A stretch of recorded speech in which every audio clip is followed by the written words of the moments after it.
தோழர்கள் சொன்னதைப் போல பல்வேறு பணிச்சுமைகளுக்கு இடையே இந்த நிகழ்வில் பங்கேற்கிற ஒரு சூழல். அடுத்து நான் முக்கியமான சில சந்திப்புகள், நிகழ்ச்சிகள், பங்கேற்க வேண்டிய ஒரு நெருக்கடியான நிலையில் உங்கள் முன்னால் இருக்கிறேன். நீண்ட நேரம் உங்களோடு இருக்க வேண்டும், உரையாற்ற வேண்டும் என்றெல்லாம் ஆசை என்றாலும் கூட நேரம் இடந்தரவில்லை. இன்னும் ஒரு நாள் இடைவெளி, அடுத்த ஆண்டு புத்தாண்டு பிறக்க இருக்கிறது. அனைவருக்கும் 2026ஆம் ஆண்டு வெற்றிகரமான ஆண்டாக அமைய, மகிழ்ச்சிகரமான ஆண்டாக அமைய எனது மனம் நிறைந்த வாழ்த்துக்கள். தன்வீர் அகமது அவர்கள் இந்த இதழையும் இயக்கத்தையும், அதாவது சங்கத்தையும் வெற்றிகரமாக நடத்தி கொண்டிருக்கிறார் என்பதற்கு இந்த நிகழ்வு ஒரு சான்றாக இருக்கிறது. இந்த நிகழ்வில் காவல்துறையில் சிறப்பாக பணியாற்றியோருக்கு விருதுகள், பத்திரிகையாளர்களுக்கும் விருதுகள், பள்ளி மாணவ செல்வங்களுக்கு கல்வி உதவித்தொகை என்று நலப்பணிகள் ஆற்றுகிற ஒரு சங்கமாகவும் இது இருக்கிறது என்பதை உறுதிப்படுத்தக்கூடிய வகையில் இந்த நிகழ்வு ஒருங்கிணைக்கப்பட்டிருக்கிறது. அந்த வகையிலே நான் பெரிதும் மகிழ்ச்சி அடைகிறேன், பெருமைப்படுகிறேன். தன்வீர் அகமது உள்ளிட்ட அனைவரையும் நான் நெஞ்சார பாராட்டுகிறேன், வாழ்த்துகிறேன்.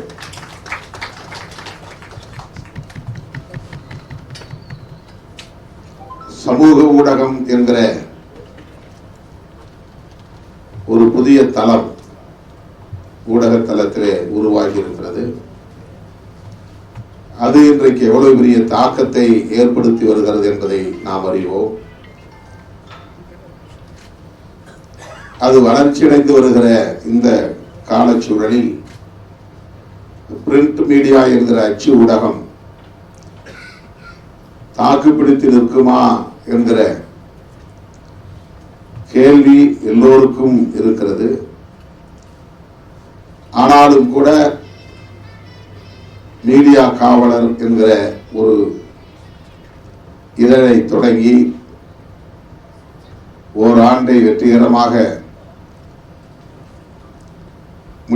முடித்து அதனுடைய சிறப்பு இதழை இன்றைக்கு வெளியிடுகிற நிகழ்வாக இதை தோழர்கள் ஒருங்கிணைத்திருப்பது அவர்களின் அதீதமான தன்னம்பிக்கையை உறுதிப்படுத்துகிறது. எத்தனை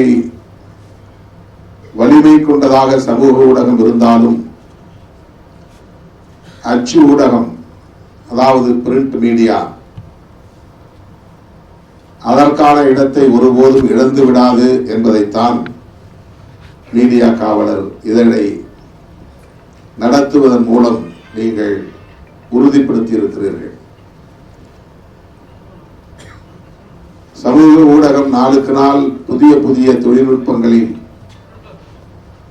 வளர்ச்சி அடைந்து வருகிறது. இப்போது செயற்கை நுண்ணறிவு என்கிற தொழில்நுட்பம் மனித குலத்தையே அதிர்ச்சி அடைய வைக்கக்கூடிய அளவுக்கு வலிமை பெற்றதாக விளங்குகிறது. அப்படிப்பட்ட ஒரு சூழலிலும் கூட அச்சு ஊடகம், அதாவது பிரிண்ட் மீடியா, நாளிதழ்கள், வார இதழ்கள், மாத இதழ்கள் தவிர்க்க முடியாததாகத்தான் இருக்கிறது. சமூக ஊடகங்கள் வந்து தாக்கத்தை ஏற்படுத்தும். சில நேரங்களில் ஒரு நொடியில் அவையெல்லாம் காணாமல் போய்விடும். ஆனால் அச்சு ஊடகத்தில் அப்படி இல்லை. அவை காலத்தால் அழியாதவையாக நிலைத்து நிற்கும் என்கிற சிறப்பையும் வலிமையும் அது பெற்றிருக்கிறது. அந்த நம்பிக்கையோடு தன்வீர் அகமது அவர்களும் அவருடைய குழுவை சார்ந்த சிறப்பு ஆசிரியர், கௌரவ ஆசிரியர்கள், துணை ஆசிரியர்கள், இணை ஆசிரியர்கள், முதன்மை ஆசிரியர்கள் என்ற நிர்வாக குழுவை சார்ந்தவர்கள், தலைமை செய்தியாளர்கள், மாவட்ட செய்தியாளர்கள் என்று ஒரு விரிந்த பரந்த நிர்வாகத்தை கொண்ட இதழாக இந்த இதழ் இயங்கி வருவதை பார்க்கிறோம். வெற்றிகரமாக ஓர் ஆண்டை நிறைவு செய்திருக்கிறது என்பதும் மகிழ்ச்சி அளிக்கிறது. அந்த இதழில், இந்த சிறப்பு இதழில் என்னுடைய பேட்டியையும் பதிவு செய்து அட்டைப்படத்திலே அதற்கு முக்கியத்துவம் கொடுத்து விடுதலை சிறுத்தைகள் தமிழக அரசியல் களத்தில் ஒரு தவிர்க்க முடியாத அரசியல் சக்தி என்பதை மீடியா காவலர் இதழும் உறுதிப்படுத்தி இருக்கிறது என்பதை எண்ணி நான் பெருமைப்படுகிறேன், மகிழ்ச்சி அடைகிறேன். அண்ணன் இமயம் அவர்கள் இங்கே உரையாற்றுகிற போது ஒரு செய்தியை வலுவாக அழுத்தமாக சொன்னார். எந்த நிலையிலும் நீங்கள் எங்களோடு இருக்க வேண்டும், எங்களோடு மட்டும்தான் இருக்க வேண்டும், எப்போதும் இருக்க வேண்டும் என்கிற ஒரு கருத்தை உரிமையோடு, கருத்தியல் புரிதலோடு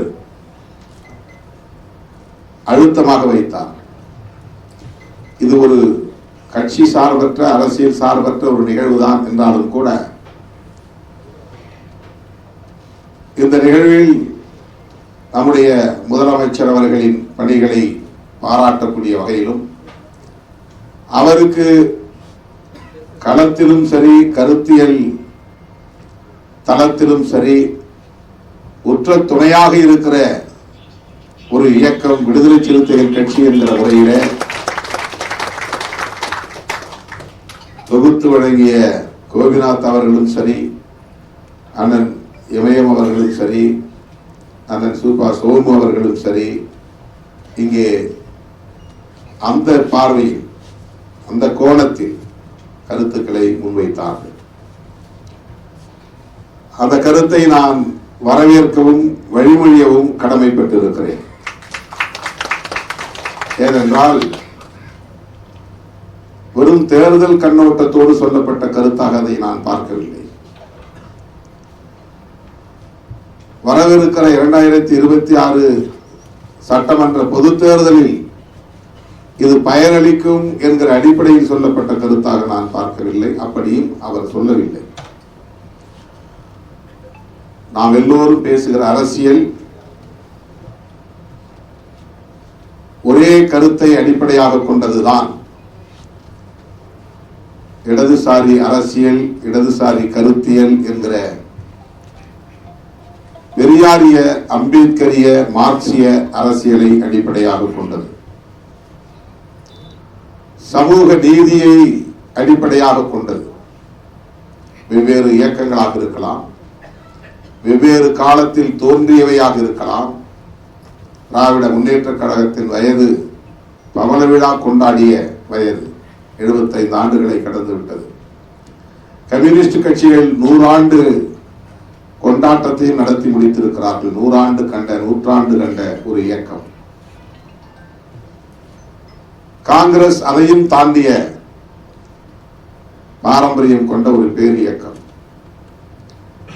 விடுதலை சிறுத்தைகள் அந்த இயக்கங்களோடு ஒப்பிட்டு பார்க்கிற போது மிக மிக இளமையான இயக்கம், இளைஞர்களை கொண்ட இயக்கம், கால் நூற்றாண்டை தொட்டிருக்கிற ஒரு இயக்கம்.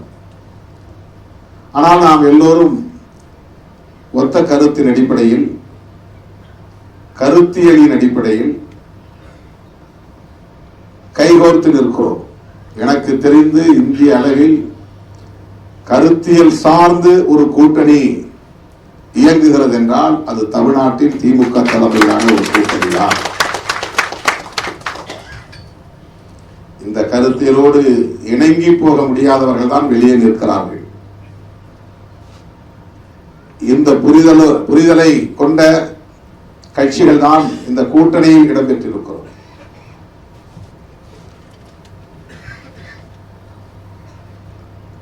பெரியார் தமிழகத்தின் ஒரு அடையாளமாக இருக்கிறார். அவருடைய கருத்தியல் அடிப்படையில் தோன்றிய இயக்கங்கள் தான் இன்றைக்கு தமிழ்நாட்டை அரை நூற்றாண்டுக்கு மேலாக ஆண்டு கொண்டிருக்கின்றன, ஆண்டன. திமுகவும் அதிமுகவும் மாறி மாறி தமிழ்நாட்டை ஆண்டு கொண்டிருக்கின்றன என்றால் அதற்கு அடிப்படை பெரியார் அரசியல் தான். அந்த பெரியார் அகில இந்திய அளவில் ஒரு தலைவரை மதித்தார், தன்னுடைய தலைவராகவே ஏற்றுக்கொண்டார் என்றால் அந்த பெருமைக்குரியவர் புரட்சியாளர் அம்பேத்கர் அவர்கள். இந்தியாவில் வேறு எந்த தலைவரையும் பெரியார் பெரிதாக மதித்ததில்லை. காந்தியடிகள் மீது கூட அவருக்கு ஒரு பற்று உண்டு. அவர் காங்கிரஸ் இயக்கத்தில் இருந்த காலத்தில் அவரோடு களத்தில் நின்றவர். அவர் மீது அதீதமான மதிப்பு உண்டு. ஆனாலும் கூட அத்தகைய அரசியல் அடையாளங்களை தாண்டி அவர் காங்கிரஸ் என்கிற அடையாளத்தை கொண்டவர் காந்தி. ஆனால் அப்படி எந்த கட்சி அடையாளத்தையும் கொண்டவராக இல்லாமல் கருத்தியல் அடையாளத்தை அடிப்படையாக கொண்டு இந்திய அளவில் ஒரு தலைவரோடு உறவாடினார், அந்த உறவில் மகிழ்ந்தார். அந்த தலைவர் மறைந்த போது புத்தர், இயேசு, நபிகள் நாயகம் போன்றோரின் வரிசையில் வைத்து போற்றத்தக்கவர் அம்பேத்கர் என்று சொல்லக்கூடிய அளவுக்கு பெரியாரால் பெரிதும் மதிக்கப்பெற்ற தலைவர் புரட்சியாளர் அம்பேத்கர் அவர்கள். பெரியாரின் அரசியலும் புரட்சியாளர் அம்பேத்கர் அரசியலும் ஒன்றுதான். வெவ்வேறு மொழிகளில் சொல்லப்பட்டவை, வெவ்வேறு களத்தில் பேசப்பட்டவை, அவ்வளவுதான். இந்த இருவரும் தலைவர்களின் கருத்தியல்களோடு எக்காலத்துக்கும் பொருந்துகிற கருத்தியலை முன்மொழிந்தவர், உலகமெங்கும் வாழுகிற பாட்டாளி வர்க்கத்தின் மீட்சிக்கு வழிவகுத்தவர். பெரியாரின் சிந்தனைகளோடும் புரட்சியாளர் அம்பேத்கரின் சிந்தனைகளோடும் பொருந்தக்கூடிய கோட்பாடுகளை வரையறுத்தவர் மாமேதை மார்க்ஸ். மார்க்ஸ் பேசிய அரசியலை பெரியார் தமிழ் மண்ணில் பேசினார். புரட்சியாளர் அம்பேத்கர் அகில இந்திய அளவில் தாக்கத்தை ஏற்படுத்தினார். ஆகவே நாம் எல்லோரும் இந்த அடிப்படையில் தான் இணைந்து நிற்கிறோம். அந்த புரிதலோடு தான் களத்தில் இயங்குகிறோம். அந்த அடிப்படையில் தான் அண்ணன் இமயம் அவர்களும் சரி, அதற்கு அடுத்து பேசிய தலைவர்களும் சரி, நாம் எல்லோரும் ஒரே களத்தில் தான் நிற்போம், தொடர்ந்து நிற்போம் என்கிற ஒரு கருத்தை முன்வைத்தார்கள். திருமாவளவனிடம் அப்படி பேசக்கூடிய அளவுக்கு என்ன உரிமை, என்ன நெருக்கம் என்று கேட்கலாம். வேறொன்றும் இல்லை. திருமாவளவன் தான் உள்வாங்கிக் கொண்ட கருத்தில் உடும்பு பிடியாக இருப்பார், உறுதியாக இருப்பார் என்கிற அந்த நம்பிக்கை தான், வேற எந்த காரணமும் இல்லை. நேரத்துக்கு நேரம் நிலைப்பாட்டை மாற்றிக் கொள்வதோ, அந்தந்த கால சூழலுக்கு ஏற்ப தன்னுடைய நலன்தான் முக்கியமானது, தனக்கான பதவிதான் முக்கியமானது, அதிகாரம்தான் முக்கியமானது, நட்பு பெரிதில்லை, உறவு பெரிதில்லை, கொள்கை பெரிதில்லை என்று தூக்கி எறிந்துவிட்டு செல்லக்கூடிய ஒரு நபர் இல்லை என்பதை தெளிவாக புரிந்து கொண்டதன் அடிப்படையில் தான், அந்த புரிதலின் அடிப்படையில் தான், கொள்கை சார்ந்த புரிதலின் அடிப்படையில் தான் வெளிப்படையாக இப்படிப்பட்ட கருத்தை பேச முடியும், சொல்ல முடியும், வேண்டுகோளை வைக்க முடியும். எந்த நேரம் வேணாலும் திருமாவளவன் எந்த முடிவும் எடுப்பார் அப்படிங்கிற ஒரு எண்ணம், ஒரு ஊசலாட்டம் அவர்களுக்குள்ளே இருந்தால் இப்படியெல்லாம் வெளிப்படையாக பேச முடியாது, கருத்தை சொல்ல முடியாது. இந்த புரிதல் இல்லாத, அரசியல் புரிதல் இல்லாத சில அற்பர்கள் சமூக ஊடகங்களில் நம்மை இகழ்ந்து அவதூறுகளை பரப்புகிறார்கள். அவற்றை நாம் ஒருபோதும் பொருட்படுத்த தேவையில்லை. பெரியாரை பற்றி பேசினால், திமுகவை பற்றி பேசினால் திருமாவளவனுக்கு என்ன எரிச்சல், ஏன் அவர் முந்திக் கொண்டு வந்து பதில் சொல்லுகிறார் என்று கேட்கிறார்கள். திமுக வலிமையான ஒரு இயக்கம். எத்தனையோ பல எதிரிகளை கண்டு அவர்களை எல்லாம் களத்திலே சந்தித்து அவர்களை வீழ்த்தி 75 ஆண்டுகளை கடந்து இன்றைக்கும் ஆட்சி கட்டிலில் கோலோச்சுகிற ஒரு இயக்கம். ஆகவே அந்த இயக்கத்திற்கு திருமாவளவன் போய் முட்டு கொடுத்து தாங்கி பிடிக்க வேண்டும் என்கிற தேவையில்லை. அவர்களுக்கு தெரியும் எம்ஜிஆரை எதிர்கொண்ட இயக்கம், எம்ஜிஆருக்கு பிறகு வைகோவை எதிர்கொண்ட இயக்கம், வைகோவுக்கு பிறகு மருத்துவர் ராமதாஸ் அவர்களை எதிர்கொண்ட இயக்கம், அவருக்கு பிறகு விஜயகாந்த் அவர்களை எதிர்கொண்ட இயக்கம், மிசாவை எதிர்கொண்ட இயக்கம், ராஜீவ் படுகொலையால் நேர்ந்த விளைவுகளை எதிர்கொண்ட இயக்கம். எனவே அந்த இயக்கத்திற்கு திருமாவளவன் போன்ற தலைவர்கள் தாக்கு பிடிக்க வேண்டும், தாங்கி பிடிக்க வேண்டும் என்கிற தேவையில்லை. ஆனாலும் நாம் ஏன் பேசுகிறோம் என்று சொன்னால் திமுகவுக்காக பேசுகிறோம் என்று அவர்கள் நினைக்கிறார்கள். இல்லை, நானும் உள்வாங்கி இருக்கிற அரசியலுக்காக பேசுகிறோம். விடுதலை சிறுத்தைகள் பேசுகிற அரசியலுக்காக பேசுகிறோம்.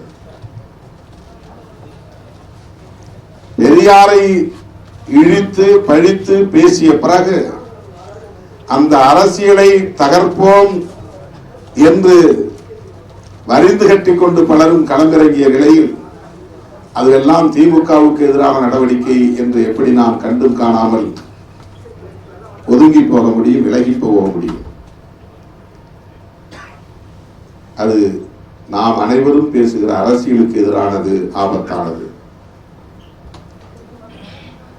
இதையெல்லாம் நாம் அமைதியாக வேடிக்கை பார்த்துக் கொண்டிருக்க முடியாது. அதிலும் வலதுசாரிகள் இப்படிப்பட்ட சக்திகளை பிடித்துக் கொண்டு இங்கே காலூன்றுவதற்கு முயற்சிக்கிறார்கள். யார் வலதுசாரிகள்? நாம் பேசுகிற அரசியலுக்கு 100% எதிராக நிற்பவர்கள்.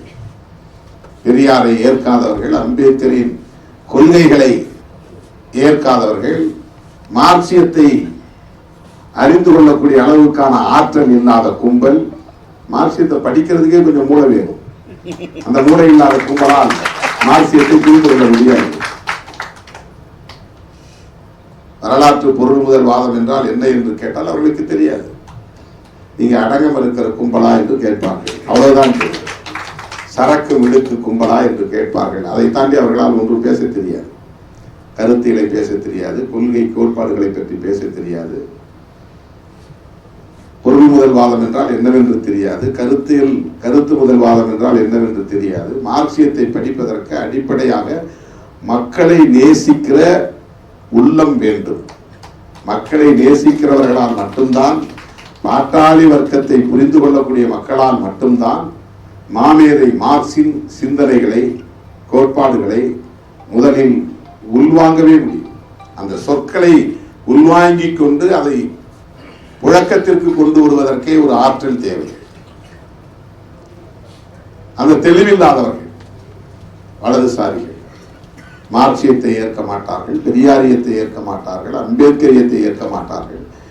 இவற்றை ஏற்காதவர்கள் எப்படி நமக்கு நட்பு சக்திகளாக இருக்க முடியும்? இவற்றை எதிர்ப்பவர்கள் எப்படி நமக்கு நட்பு சக்திகளாக இருக்க முடியும்? வெறும் தற்காலிகமாக, இடைக்காலமாக அரசியல் ஆதாயம் கருதி எப்படி அந்த கும்பலோடு போய் நாம் ஒட்டி கொண்டு இருக்க முடியும்? அப்படி என்ன பெரிய பதவி, அப்படி என்ன ஒரு பதவி சுகம்? அந்த கும்பலோடு சேர்ந்தால் மந்திரி ஆகிவிட முடியும், அந்த கும்பலோடு சேர்ந்தால் பாதுகாப்பாக இருக்க முடியும், அந்த கும்பலோடு சேர்ந்தால் பொருளாதாரத்திலும் மேம்பட முடியும் என்று கணக்கு போட்டு நம்முடைய நிலைப்பாடுகளை மாற்றிக்கொள்ள முடியுமா? சிறுத்தைகள் அப்படிப்பட்டவர்கள் அல்ல என்பதை காலம் உணர்த்தி கொண்டிருக்கிறது. நடிகர் ஒருவர் கட்சி தொடங்கிவிட்டார், அவர் பக்கம்தான் மக்கள் சாய்கிறார்கள் என்றால் சாயட்டுமே. அதனால் என்ன? நீங்கள் எல்லாம் வெற்றி பெற முடியுமா? வெற்றி பெறாமல் போனால் கூட என்ன குடிமொழிகிவிடும்? போட்டியிடுகிற இடங்களில் எல்லாம் நீங்கள் தோற்று போனால், தோற்றால் தோற்கட்டுமே. அதற்காக மானம் இழந்து பதவிக்காக பல்வேறு பெற, கொள்கைகளை விட்டுக் கொடுக்கிற, அதிலே நிறுத்து போகிற ஒரு அரசியலை நாம் செய்ய முடியுமா? அந்த வாழ்க்கையை வாழ முடியுமா? திராவிட முன்னேற்ற கழகத்தோடு நாம் இன்றைக்கு கைகோர்த்து நிற்கிறோம் என்றால் வெறும் திமுக விசிக உறவு அல்லது 10 கட்சிகள் கொண்ட ஒரு முன்னணியின் உறவு. அதுக்குள்ள இடதுசாரிகள் இருக்கிறார்கள், காங்கிரஸ் இருக்கிறது, மதிமுக இருக்கிறது, இஸ்லாமிய கட்சிகள் இருக்கின்றன, சிறுபான்மை சமூகத்தை சார்ந்த கட்சிகள் இருக்கின்றன. அதிலே ஒன்று விடுதலை சிறுத்தைகள் கட்சி. மதசார்பற்ற முற்போக்கு கூட்டணியில் இருக்கிறோம். தனிப்பட்ட முறையில் எங்களுக்கும் திமுகவுக்கு மட்டும் உறவு கிடையாது. திமுக விசிக மற்ற கட்சிகள் எல்லோரும் சேர்ந்து நாம் உருவாக்கி இருக்கிற அணி மதசார்பற்ற முற்போக்கு கூட்டணி. மற்ற கட்சிகள் அந்த கூட்டணியை உருவாக்க முடியல. ஏன்னா அதான் இங்க போனா வாரலாமா அங்க போனா வாரலாமான்னு ஊசலாட்டத்தில் இருக்கிற கூட்டணி. எங்களுக்கு அதை பற்றி எதுவுமே இல்லை. இந்த கதவை அடைப்போம், இந்த கதவை அடைப்போம், இந்த கதவை அடைப்போம். வேண்டாம் போ, நான் இங்கதான் நிற்போம். இவங்க உங்களுக்கு சீட்டு கம்மியா கொடுத்தா கொடுக்கட்டும், அதனால என்ன, முடிஞ்சா சட்டை போட்டு நாங்க கூடுதலா வாங்க போறோம். இல்லைன்னா எங்களுக்குள்ள 10 கட்சி ஒருத்தருக்கு ஒருத்தர் நாங்க ஒரு அனுசரிச்சு போவோம். அதுக்காக அதை விட கூடுதலா 4 சீட்டுக்கு கிடைக்குங்கிறதுக்காக அந்த பக்கம் தாவக்கூடிய இயக்கம் அல்ல விடுதலை சிறுத்தைகள். அதை புரிந்து கொள்ள வேண்டும். என்னங்க அவங்களால கூட்டணியே ஃபார்ம் ஆகல. 2 கட்சி ஒன்னா சேர்ந்திருக்கிறாங்க. மற்ற கட்சியில நாங்க அப்புறமா சொல்லுவோம். என்ன அப்புறமா சொல்லுவோம்? ஏன் அப்புறமா சொல்லணும்? என்ன அவ்வளவு பெரிய முக்கியமான டிஸ்கஷனா நீங்க பண்ண போறீங்க? தமிழ்நாட்டு பிரச்சனை பற்றி, இந்திய நாட்டு பிரச்சனை பற்றி, சர்வதேச பிரச்சனை பற்றி எல்லாம் பேசி எந்த கூட்டணோடு சேர்ந்தா நாங்க இங்க தமிழ்நாட்டை காப்பாற்ற முடியும், இந்திய நாட்டை காப்பாற்ற முடியும். அதுக்கு மைய குழு, அந்த குழு, இந்த குழு எல்லாத்தையும் கலந்தா உடனே முடிவெடுக்க வேண்டியதானே. திமுகவா அதிமுகவான்னு? நீங்க திமுக கூட்டணி வர முடியாது. ஒரே ஆப்ஷன் ஏடிஎம்கே கூட்டணி தான், பிஜேபி. அப்ப சொல்லிட்டு போக வேண்டியதானே. ஏன் அவங்களால சொல்ல முடியல? சில கட்சிகள் சொல்றாங்க நாங்க அப்புறம் சொல்லுவோம். அவங்களால டிசைட் பண்ண முடியாது. ஏன்னா அப்பதான் பேரம் பேச முடியுமா? நாங்க இங்கேயும் போனாலும் போவோம், அங்கேயும் போனாலும் போவோம். அப்பதான் நாங்க உங்ககிட்ட அந்த மாதிரியான கணக்கு போடுகிற இயக்கம் இல்லை.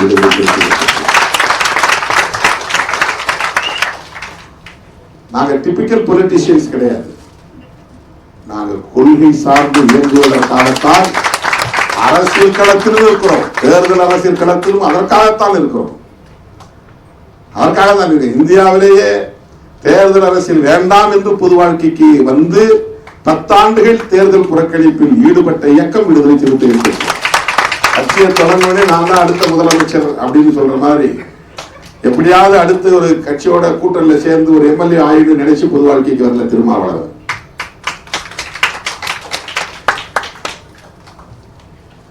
அந்த உரிமையோடு தான் அண்ணன் இமயம் அவர்கள் இங்கே இந்த கோரிக்கையை வைத்தார். இன்றைக்கு நிறைய பேசணும், பேச நேரம் இல்லை. இது வேற ஒரு கட்சி சார்பற்ற நிகழ்ச்சி தான். ஆனாலும் இடதுசாரி சிந்தனை உள்ளவர்கள் இந்த இதழை நடத்துகிறார்கள், சமூக நீதி சிந்தனை உள்ளவர்கள் இந்த இதழை நடத்துகிறார்கள். திராவிட முன்னேற்ற கழகத்தின் தலைமையிலான இந்த அரசு நமக்குமான அரசு என்கிற புரிதல் உள்ளவர்கள் இந்த சங்கத்தை நடத்துகிறார்கள். அந்த அடிப்படையில் தான் என்னையும் அழைக்கிற துணிச்சல் அவர்களுக்கு வந்தது. அந்த வகையிலே நான் உங்கள் அனைவரையும் பாராட்டவும் வாழ்த்தவும் கடமைப்பட்டிருக்கிறேன். ஊடகவியலாளர்களுக்கு என்ன பிரச்சனையாக இருந்தாலும் முதல் ஆளாக ஓடி வந்து நிற்கிற இயக்கம் விடுதலை சிறுத்தைகள் கட்சி. மீடியா காவலர் புலனாய்வு இதழுக்கும் சரி, அகில இந்திய அனைத்து பத்திரிகை ஊடக செய்தியாளர்கள் சங்கத்திற்கும் சரி, இந்த இயக்கம் உற்ற துணையாக இருக்கும் என்பதை சொல்லி அனைவருக்கும் இனிய புத்தாண்டு வாழ்த்துக்களை கூறி நிறைவு செய்கிறேன். நன்றி, வணக்கம்.